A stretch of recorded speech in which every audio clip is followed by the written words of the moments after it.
Well, I got it right here. I like to have our speakers. Everybody knows our discussions are about 30 minutes. I always think that they're more on the TED Talk style where we try to make sure people get to think about it. But I wanted to just do an introduction of Dr. Mendhi, who is a tremendous an accomplished collaborator. She's part of our department as well. We're working very, very closely with her. And she's been looking at this question of exploring barriers and facilitators within the preoperative staff to provide culturally sensitive care for Spanish-speaking patients. She's put a team together, Dr. White, Dr. Irizarry, Dr. McLeod, to just look at these questions and accumulate data and really give it a scientific basis, of course.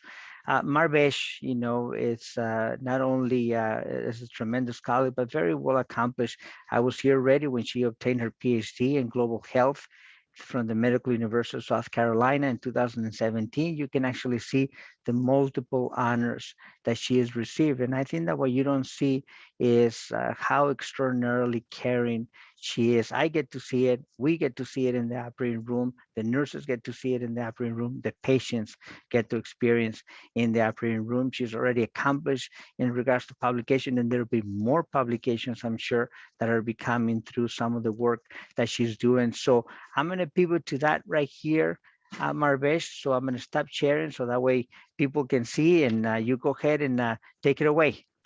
Thank you, Marvesh, for being here with the entire team. Thank you, Dr. Q, for the introduction and giving us the opportunity. Let me see if I can share my screen here.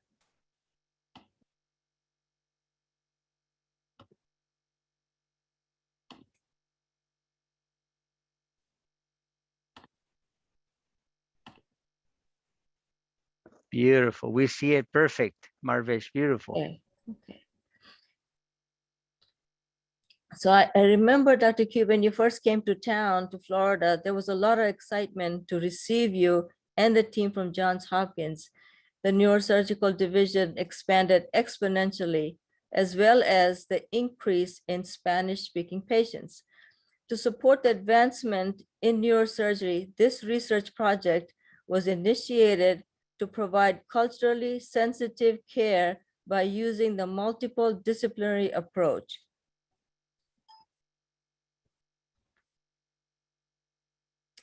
So under the leadership of Dr. Quinones, our research team consists of Dr. Richard White, Dr. Abu Dabra as consultants, Dr. Irizarry, Dr. Heidi McLeod, Dr. Manisha Salinas, Elizabeth Pantoja, Carla Pamucci, Gus Infante. So we have a vast amount of people that helped us with this research project, many which I haven't mentioned, but I will send them an acknowledgement at the end. Besides our partnership, as you can see, this is an expanded team that we have and a lot more people who work behind the scenes.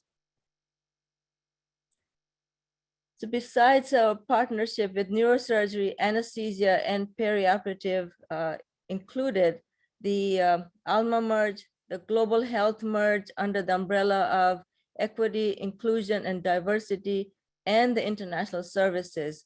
The ALMA merge is an integral part of this project.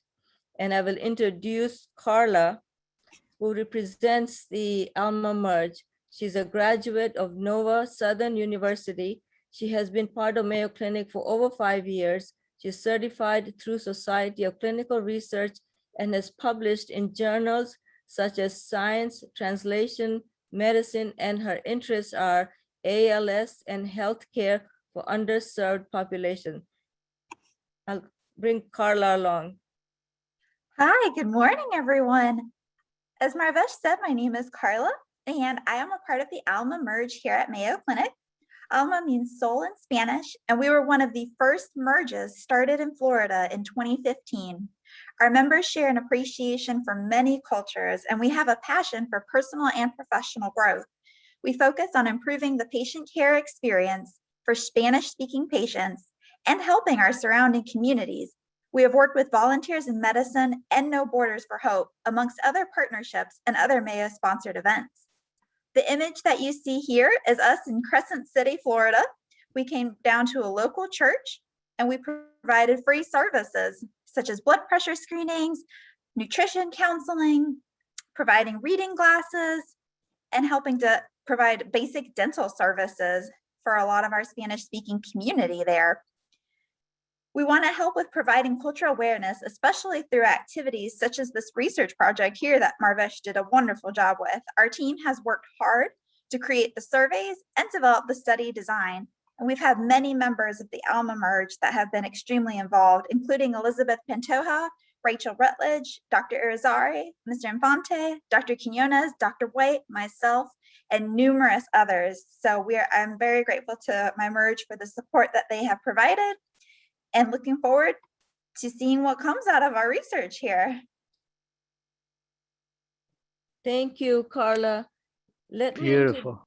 Let me introduce our consultant, Dr. White, who will set the stage for this project and provide a brief literature review. Dr. White is Assistant Professor of Internal Medicine and Pediatrics and serves as Chair of the Division of Community Internal Medicine and Associate Chair for Equity, Inclusion, and Diversity for the Department of Medicine. He has research interests in health communication and underserved population. Dr. White? Thank you so much, Dr. Mendhi. Can you hear me okay? Yes. We Good morning, hear you everyone. great. Dr. Q, just first of Morning. all, I wanted to thank you and your excellent team, you and Dr. Mendhi, for giving me the opportunity and privilege to work with you all. And, you know, this has just been a wonderful inquiry. The fact that you guys took the time and the effort to really investigate this question, I think really it just exemplifies your all's commitment to the highest quality of care that we adhere to here at Mayo Clinic. So anytime that you're thinking about a line of inquiry, obviously a good place to start is a scoping view of the literature. So in terms of looking at this research question, you know, we know that creating an atmosphere of cultural awareness and sensitivity can really be an important factor for creating safety and effective care and quality for our patients. At Mayo Clinic, our primary core value is that the needs of our patients come first. There have been lots of literature that has looked at the fact that when healthcare organizations attend to these issues, so meaning the cultural language, the social needs of their patients, the data supports the fact that we see improved patient satisfaction, we see improved outcomes, improved patient adherence. Dr. Q, as you mentioned already, our nation is becoming more and more diverse as the days go by. Our Hispanic population has increased significantly. Even here locally in Duval County, we have over 100,000 individuals who self-identify as Hispanic or Latino, and that represents a 24% increase in our local area within the last several years. There have been lots of studies that have looked at the experiences that Spanish-speaking patients have in healthcare settings, and oftentimes they experience barriers due to cultural differences between the patients and between the providers, as well as language barriers between the staff and their team. One of the things that's critically important, and particularly in the area where there's high acuity, where there's high potential risk in the patients that you guys are caring for, trust becomes even more critical. You know, when our patients don't trust us, you know, that can be a significant barrier between them receiving the information that we provide for them, trusting the information that we provide. So attending to making sure that we are maintaining high levels of trust among our patients is critical. Within the perioperative setting, we know that this is a stressful setting, oftentimes for patients. Patients oftentimes, as they transition through the care continuum, oftentimes are encountering different healthcare team members. And as you can imagine, patients oftentimes before they're going in to surgery may be having last minute thoughts and questions and decisions. They may be fearful, wondering if they're going to awake after their operation. Family may be unable to accompany them to the operating room and to be with them during the care transitions, particularly during COVID. So addressing their social needs, their cultural needs, language needs is a critical aspect, just ensuring that we're providing the highest level of care possible.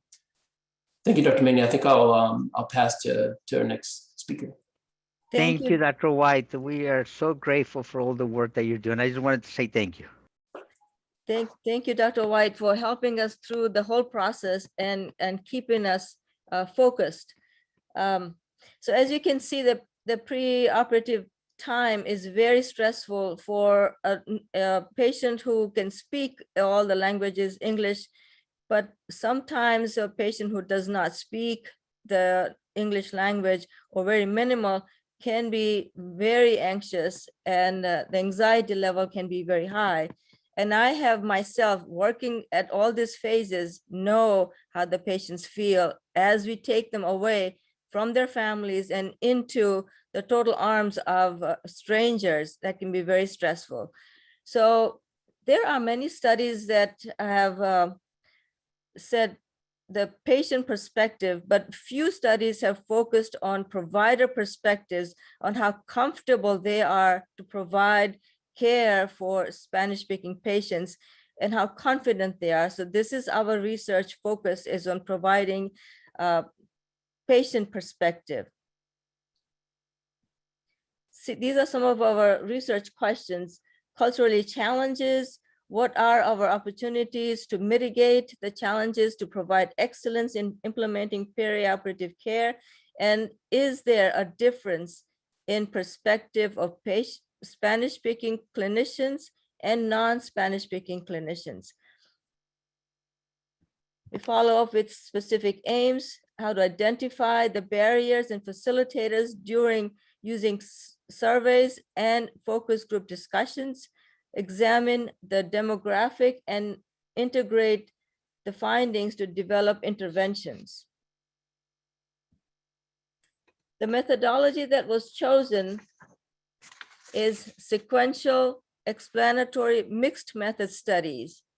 And the reason we chose this method is when we are dealing with culturally sensitive issues, you need to get a combination of quantitative data, which is surveys, plus a qualitative data, which actually looks at the patient or the subject account, which has a deeper dive into getting to know what the providers are actually thinking. Sometimes the surveys do give us some of the information, but the exact knowledge and how they feel about providing care with the confidence level does not surface with just surveys. We need to actually talk to them, find out exactly how they feel, so we can help them and ourselves to develop the interventions that can be created by their level of preference of education and the preference of learning abilities. Here we are dealing with different levels of educations, physicians, advanced practitioners, nurses, and patient care technicians. So what we had was 3 focus groups. One was with physicians, one with advanced practitioners, and one with nurses and patient care technicians. Each focus group entailed 6 participants, and I had attended every one of those focus groups. The physicians focus group was led by Dr. Irizarry. The advanced practitioners was led by myself. The nurses and patient care technician was led by Elizabeth Pantoja. The analysis was done by our fellows, research fellows, and I'll introduce them in a minute. The descriptive analysis, which is the quantitative data, and the thematic analysis, which integrates the qualitative data, which actually shows how they merge and how they can be differ also from a survey answers and what we actually found out. So we had 33% of our surveys received, which is 134 out of 400 surveys, and these are our groups. This is a survey of demographics. You can see, I'm just going to point out a few notes. 73% of female responses, and by provider roles, 53% from nurses and patient care technicians, 38% from APPs, and 8.4% from physicians. This actually aligns by any hospital clinicians. The ethnicity here, I would like to point out that we had 17.4% Hispanic respondents. Non-Hispanic was 76.5%, and English speaking 26%, and non-English speaking was 74%. I would like to point out here also that just because they, by ethnicity, they're Hispanic, not always do they fall into proficient Spanish language speaking. And although they are non-Hispanic, they can be proficient at Spanish. So just because you fall into one category or the other doesn't mean that your proficiency for Spanish, it belongs with the ethnicity. This is a little busy slide, but I'd like to point out a couple of things from this slide. There's very significant values here. This is the surveys that were presented for comfort level and confidence level. And it was a Likert scale from 1 to 5.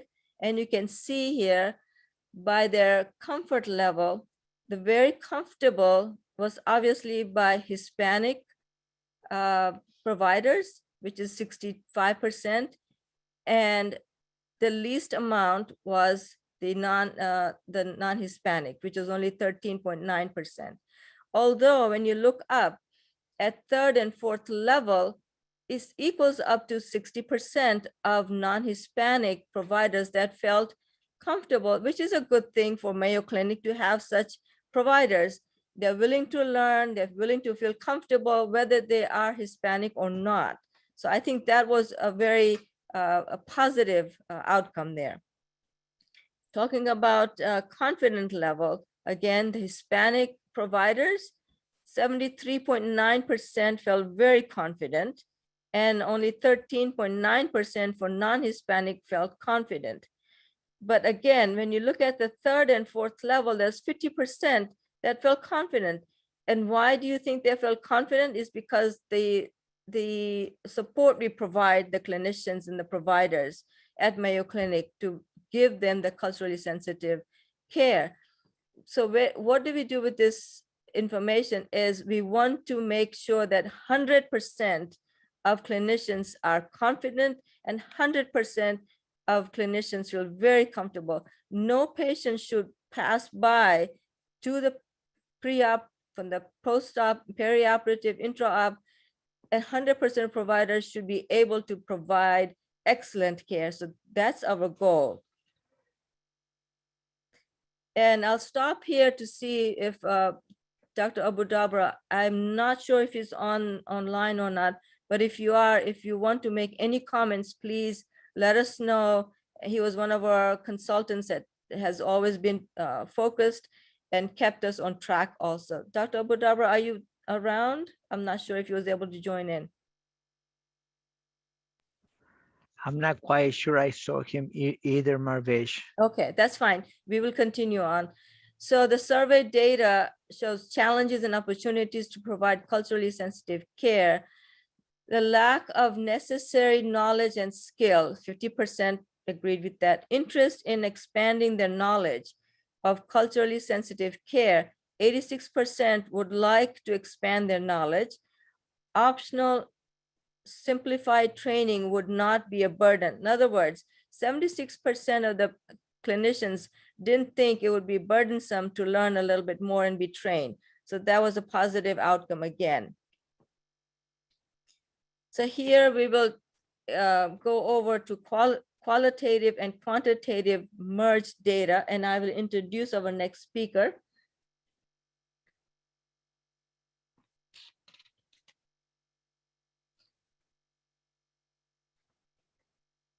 So Dr. Heidi McLeod, she's a researcher fellow in integrative medicine and health with background in diplomacy and health service research. She has been with Mayo Clinic for a few years. She has pursued interest in patient-centered care, diversity, and global health for over 10 years and given her passion for qualitative studies. Dr. McLeod, I will have you come on and take it away. Thank you, Marvesh. Thank you, Dr. Q, for funding us to do this research. It wasn't just myself. I also worked with a colleague, Manisha Salinas, who works with community engagement and health equity. She's not here today, but I don't want it to make it seem like it was just me. It was actually both of us who did this analysis. When we look at merging the themes that came out of the qualitative, the 3 focus groups, we saw that what was quite evident was that there is this cultural disconnect between physicians or clinicians and their patients, and that there's a level of comfort and discomfort that they feel in providing care for Spanish-speaking patients. We saw that interpreters emerge as they play a very important role in bridging this gap between the patient and the clinician, and also the role of family members when Hispanic patients come to Mayo Clinic. Some of the other protocols and barriers we will discuss in the recommendations. Marvesh, if we just move in straight to the data. So I just want to start at a minimum benchmark that participants felt that Mayo Clinic as an institution is actually ethically, morally, and legally responsible to meet the needs of the Spanish-speaking patients. So the infrastructure should be provided so that they are receiving the same care as other patients. In saying that, there were around, as you saw from the data from the surveys, 87% of participants are interested in providing this care, but only 50% feel that they have the knowledge and the resources to do that. So then where do you go to from there? How do you get people better trained and interested in providing care to Spanish-speaking patients, and why is it even important? It's important because as many as 74% of participants see Spanish-speaking patients in the surgical areas at least once a month. So they're seeing Spanish-speaking patients, and how are we going to deal with them? People are concerned sometimes in the OR because there are no providers who can speak Spanish and help them with the instructions for their patients. And in fact, one physician said, it's very difficult to bring those people back to the operating room. When I saw that, it shows this us and them, or the other. And I don't know if Dr. White would like to speak about that later on. How do we actually even communicate in a culturally sensitive way that patients are different from us? So in terms of how confident, you saw that from the original charts that Marvesh gave, it's almost 70% of clinicians are comfortable providing culturally sensitive care, and that's great. But then when we look at the qualitative data, this is where you can see the nuance in when you answer a survey and what you actually mean by what you answer. Yes, people are confident, although some feel that they don't have the experience to deal with others from different backgrounds or cultures. But it was more than that. When people speak about confidence, it's not only in themselves to provide care, but they want to know how confident are patients in them providing this care when they can't communicate. So it was in terms of patient confidence. And some physicians felt that when you're relying on an interpreter, it gives you a level of anxiety, but it also makes the patient feel that you're not really that au fait with what you're talking about because someone else is communicating it for you. And they went on to say, it makes us look like we're not professional. And maybe patients lose confidence in us. So that's a perception. We don't have patient data, so we don't know if patients actually feel like that. But certainly clinicians are now working in an area where there's this additional tension or anxiety because they don't know if their patients are confident in the care that they're trying to deliver. And so as we saw, 50% of people are comfortable caring for Spanish-speaking patients. And this one nurse said, she grew up in a multicultural, multi-language background. She's very comfortable providing care for people from different ethnic and backgrounds and religions. So this is great. And, it's 50% of people who are comfortable. And as we also saw in the survey data, it's particularly Hispanic staff who are reporting these higher comfort levels. If there's language concordance and you speak the same language, then you feel more confident. And it's sometimes better than having an interpreter or maybe an iPad. It's this positive experience where the conversations are more open and there's this trust that Dr. White spoke about. However, if 50% of clinicians are comfortable, that means 50% were not. Marvesh, if we just go on to the next slide, you can see that there's this also level of discomfort where, there's confusion or being uncomfortable, and it creates an additional layer of stress in a very stressful clinical environment. And so there's a cultural barrier, and then a physician said, then you start to feel a little awkward. And so what do? Oftentimes they rely on interpreters, and interpretive services at Mayo were discussed in terms of patient safety, improving communication, cultural understanding, comfort levels, and medication reconciliation. In fact, there was like a really positive feedback. I don't know if Jose is still on the line, but here is the group of international language services that he spoke about earlier. So this is where interpretive services come from, this Florida International Office. And the feedback from physicians in particular is that, the department is really well trained, it's a great strength, and not only are they effective and it makes the communication between the patient and the clinician so much smoother, but that these interpreters go above and beyond when it comes to caring for patients. So this is great feedback and one solution to bridging the disconnect between patients and clinicians. However, there are also challenges with interpretive services. Well, first, in fact, people wish there were more interpretive services. So some physicians said, sometimes they don't have a translator in the OR and they would wish for that. And instead they have to develop these visual, physical cues. So there's just flexibility and adaptability when they don't have interpreters, and there was no question of compromising patient care, but this new language has evolved, for them to mime or say, can you cough? Can you take a deep breath? Can you open your eyes? And things like that. And in fact, there was almost 60% of respondents who needed an interpreter for their patients. And they felt that having that interpreter there made care so much more respectful, because they could speak about cultural norms in addition to what the patient was saying and trying to communicate with them. So as I was saying, but it's not perfect, because sometimes early in the morning, there's no interpreters, and late in the afternoon or in the evenings, outside of this perioperative space, maybe there is no translation and interpreter available. So a patient care technician said, it's all fun and games when the interpreters are there and we're all there. But when they're not there and they hit the call button and somebody comes to the door and they don't know how to speak anything, now what do you do? What do you do? So often 90% of respondents said they needed to speak Spanish when it came to patients or family members. And fortunately, sometimes family members are quite competent in providing that translation or interpretive services between the patient and the clinician. And this physician was quite satisfied with it.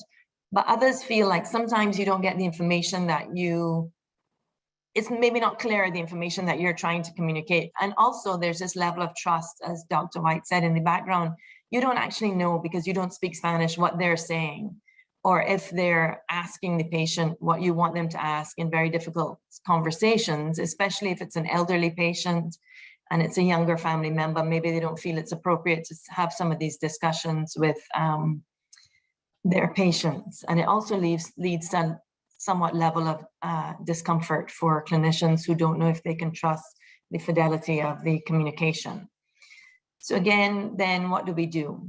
So 34% of respondents were comfortable taking a history without an interpreter. So again, an interpreter becomes a vital source of communication between the patient and the clinician, because they feel like they just can't communicate properly. Oftentimes they feel that patients won't say everything that needs to be said. And this was a quote that we wanted to share because it was very visual. And this is a challenge to actually taking a history. So a patient is there in the perioperative space, and she said she took a little red pill. And the nurse practitioner was like, okay, what could that red pill be? There's so many pills that are red. And they end up Googling on a computer red pills, because, maybe in South America, it's a different generic name, and you can't actually find what it is. And I know when we were talking about this, Dr. Irizarry spoke about an upstairs and downstairs approach. So the day before, you do a medical history taking, and probably there's a translator and interpreter. And it's how come this is not now in the health record to make it so much easier for the nurse practitioner as patients are about to go into surgery? Why is there still this level of tension when you don't know what it is that patients have been taking? So again, when we speak about the differences between and among, almost 50% of participants realize that they can see or they perceive a difference in how others treat patients who speak a different language. So one Spanish-speaking nurse noticed that only 1 in 10 times will a consultant bring a translator and interpreter into the room.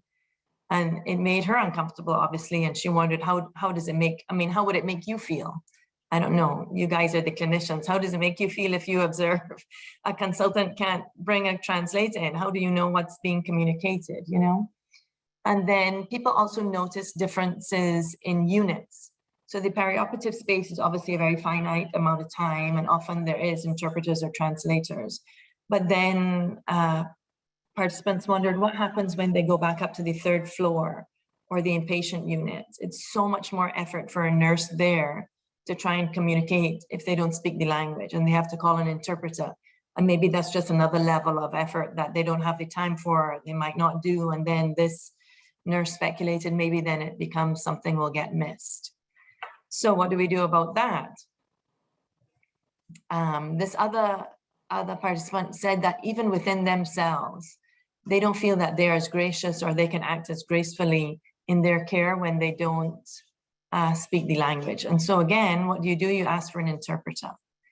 And there are just 2 more examples of, on the next slide, Marvesh, of this discomfort or this, I think it's almost like a frustration that you can't provide the care that you know you're capable of providing because of the language barrier. So someone said, I want to do patient-centered care, but how do you do that when you can't speak the language? Or I can't communicate effectively because I can't speak their language, and now it feels like I'm limiting in compassion. You can feel that people want to do better and they feel that they can, but there is an existing language barrier. And so Marvesh and the team who originally did this study realized that, these are existing challenges that people are aware of. So they asked participants to rank these 6 areas of interventions, possible interventions that may be able to help people provide better culturally sensitive care. So would you like accessibility to Spanish-speaking Spanish-speaking staff? Would you like more training on understanding cultural beliefs, empathetic communication, simulation scenarios, intranet access to tools, or use of interpreters? And participants ranked it in terms of high and low. And the highest priority, as we've seen from some of the qualitative data, was the use of interpreters. People really, really are dependent and would feel more comfortable if there was more interpretive services. And they would also like accessibility to surgical staff to speak Spanish. Lower on the priority list was intranet access and simulation scenarios. So if we look a bit more at accessibility to Spanish-speaking staff on the next slide, Marvesh, we see that people believe that it would be a benefit to have a resource like that in the operating room or perioperative space. You just call in someone who's right there, an identified resource person, you say, can you help me translate? On the other hand, participants felt this could be a burden to those Spanish-speaking staff unless they're absolved of their original role, because they're doing a clinical role, they have a job, and now they're going to be distracted to come and help you translate for your patients. That also adds another layer of effort and work to Spanish-speaking Spanish-speaking staff. So even though this was low, in the qualitative comments, you realize that people really are not familiar with the intranet tools like the iPad. Someone says they've never actually seen it. And even though they feel that patients are more comfortable with a person, second best would maybe alleviate some of the tension and discomfort if people were trained in how to even turn on the iPad or even told where it is, but before the patient came, so that they have some experience with these tools and then they're able to use them. So that's what came out of the qualitative data. Thank you again for inviting us to do the analysis. And now I will turn it back over to Marvesh, who will discuss how some of these recommendations can be translated into clinical practice. Beautiful data, Dr. McClure. We thank you immensely. Amazing analysis. Thank you for giving us the complete qualitative view of this study. Let me introduce to you Dr. Irizarry, who will continue with the discussion. Dr. Irizarry is a senior associate consultant and assistant professor of medicine and anesthesiology, the Division of General Internal Medicine at Mayo Clinic. He is originally from San Juan, Puerto Rico, and went to University of Central Caribbean in Puerto Rico, completed his residency in internal medicine in Mayo Clinic, Jacksonville, and was chief medical resident. He is board certified in internal medicine. He was the medical director and instrumental in the development of the pre-op evaluation clinic in Florida since its inception in 2007. His interests include a preoperative medicine and quality improvement. He is a Gold Mayo Clinic Quality Fellow. His interests include family time, traveling, cooking, exploring new cuisines, and an avid private pilot. Dr. Irizarry, let's take everybody on board and take the flight for discussion. Thank you, Marvesh, for the introduction. And thank you, for Dr. Q, for the opportunity of allowing us to dive into this important topic as far as language barriers. As a Spanish speaker, it's also challenging, when I have patients in this situation. And so basically our recommendations from our data gathering was how to make sure we streamline interpretive services and anticipation. I like to anticipate and be proactive as opposed to reactive in a lot of situations. And so that's kind of my mantra into this. You want to make sure that you anticipate and assign patients that have different languages to maybe clinicians that are consonants with their language. So Spanish speaker provider with a Spanish speaking patient as best you can. And try to, if not, then try to assign somebody, a liaison or navigator, to coordinate this as well. Again, preemptively before the patient even hits the door. And trying to maybe add some sort of a checklist to the health record, to Epic, in order to make sure that all those preemptive items are visited before the patient hits the door. And trying to address the medications before the patients show up. A lot of times, as a physician, internal medicine, and I'm sure all the physicians in the forum here, a good medication reconciliation gives you a good insight as what the patient is what they have. So I think that's instrumental even before they show up.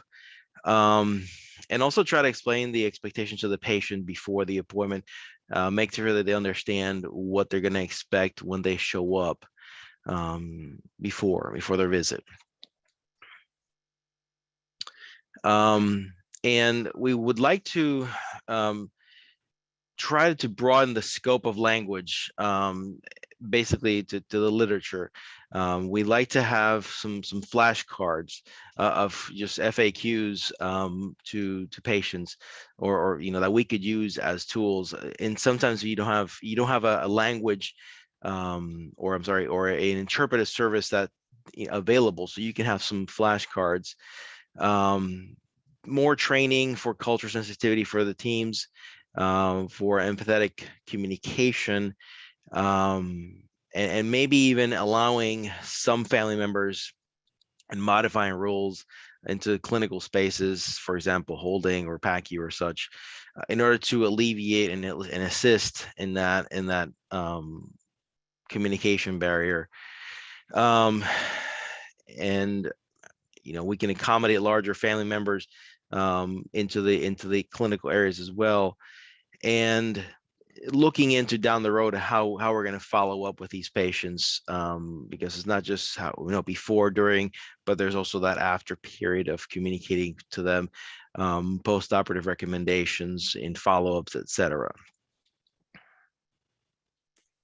So thank you, Dr. Irizarry. Let me just point out a few limitations of this study. The survey sample size of 134 was adequate for the basic analysis, but a larger number would provide a subset analysis to differentiate between the different education level or different types of clinicians. But although our focus group discussions within those groups did present some of the differences on how they deal with the patients. The second limitation that I want to point out is to gain complex textual description of how the providers dealt with the barriers to communicate with Spanish-speaking patients. This study was very time-consuming with focus group discussions and analysis. It was difficult to get the clinicians together, the time span, getting off their units, and making sure that they were focused on giving us the qualitative data. Obviously, the circumstances due to COVID, there was a lag in time, but we were able to complete the last focus group discussion via Zoom rather than in person. Does take away a little bit of communication, but I think we did the best that we could. So Dr. Irizarry, do you want to go over the next steps? Yeah, some interventions that we discussed to alleviate this. As I said before, identifying providers that speak Spanish. And again, I saw a comment there, other languages, including Arabic and other cultures. That would alleviate a lot in those patients. Getting a navigator in each role. I had mentioned having an identifier, badge, or pin in our badges. Say, yo hablo español, or say, in French or other languages, so that patients understand, or even other colleagues that need a Spanish speaker in your, corresponding unit to pull you aside. Hey, you got 2 seconds so you can help me out with this. And then having demos and updates of the iPad interpreter, for people's in the actual unit, or having somebody assigned to the iPad with a couple of backups so that they know how to handle that device and get it to you ASAP. Other things that we're looking into, as we were reviewing, this is, I think, an excellent topic for publication, and we're definitely going to like to work on. That's our next step in this. And just like you said, expanding this into the Arabic language and culture, and I would echo that and say other cultures as well. We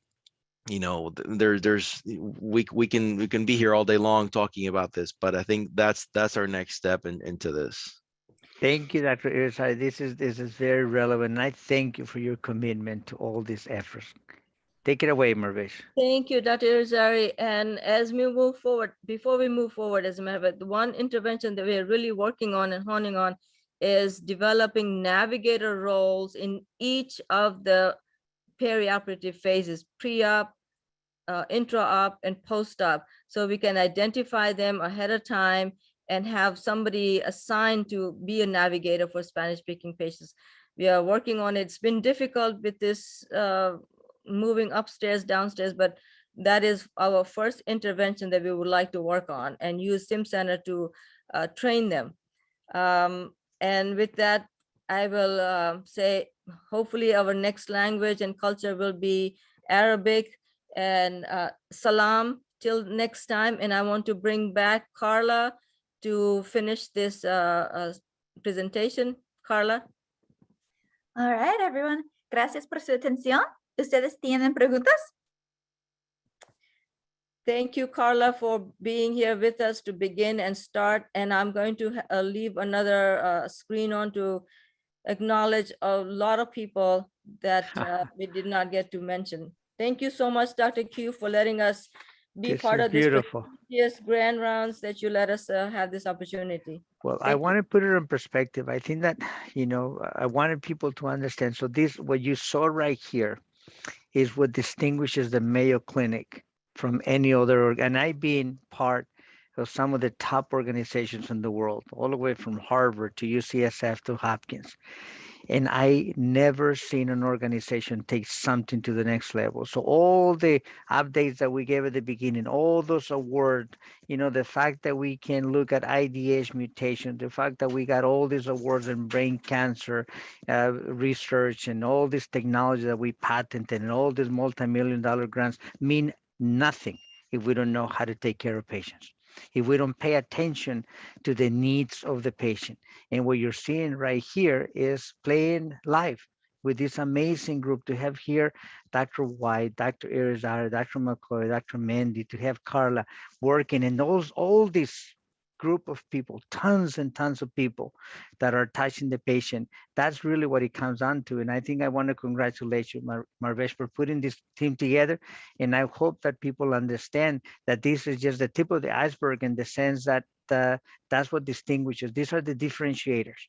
This is why people from all over the world and all over the United States continue to come and see us to take care of them. I mean, just this morning, right now, we're about to do an awake craniatum. How do we do this awake craniatum? The Marvesh also, she didn't even get to talk about the operating room. This is all pre-op, right? I mean, this is like, because we are mapping in all different languages and all different cultures. I look at Dr. Sapsevis, he's doing amazing work, also providing the testing that would allow us. And we're learning about brain function. This is why also our details of brain mapping are getting much and much more sophisticated every day.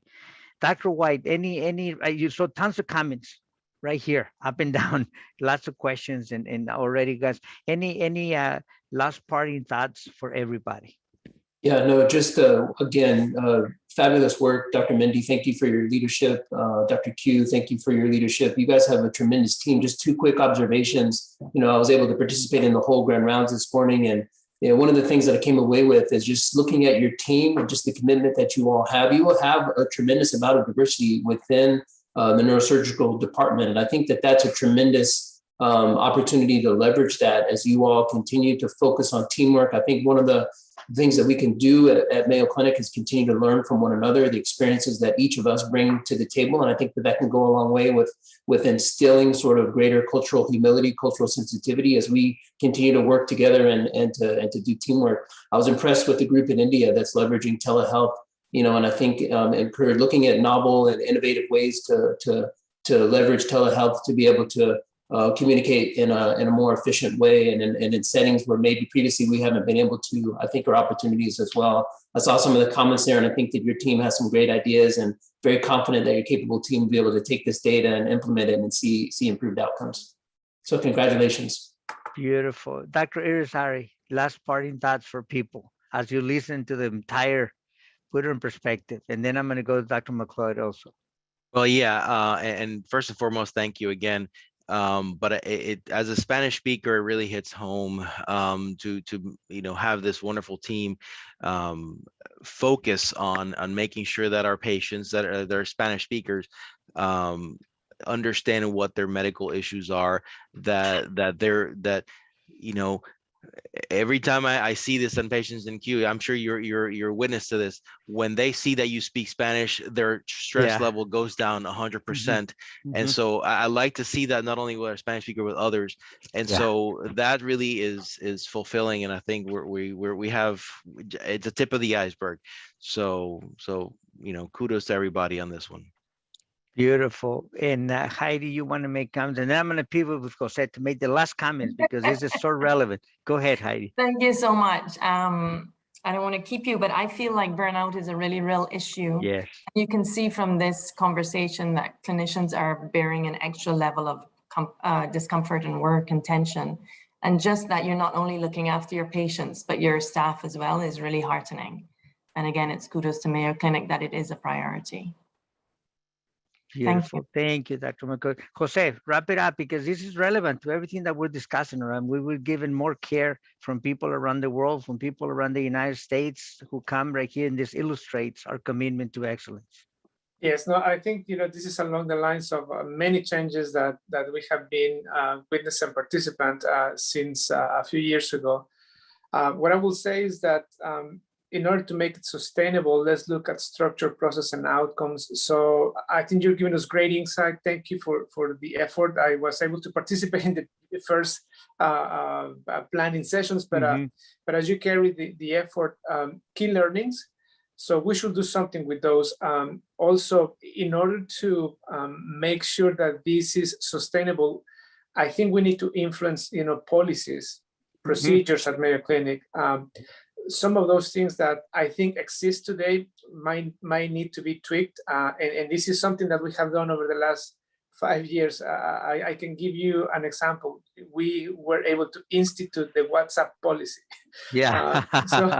So I think this work needs to continue. I will connect with you offline to make the appropriate connections. Yeah. And I think we need to take these learnings into operational changes. So looking forward to it. Thank you, Jose. I see Niha Rao from India. I know you were mentioned, Niha. This is so great to see you right here through the work that you guys are doing. And I know that I break my own rule, but just tell people here what you're doing this today, in India. Hi, everyone. It's so nice to speak with everyone. Thank you so much, Dr. Q. We really appreciate the opportunity that Mission Brain has given us.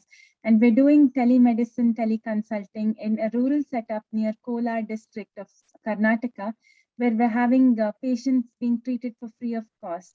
We're also Amazing. trying to awareness on neurosurgery and neurological conditions and help people gain that benefit for free. Beautiful, so Niha.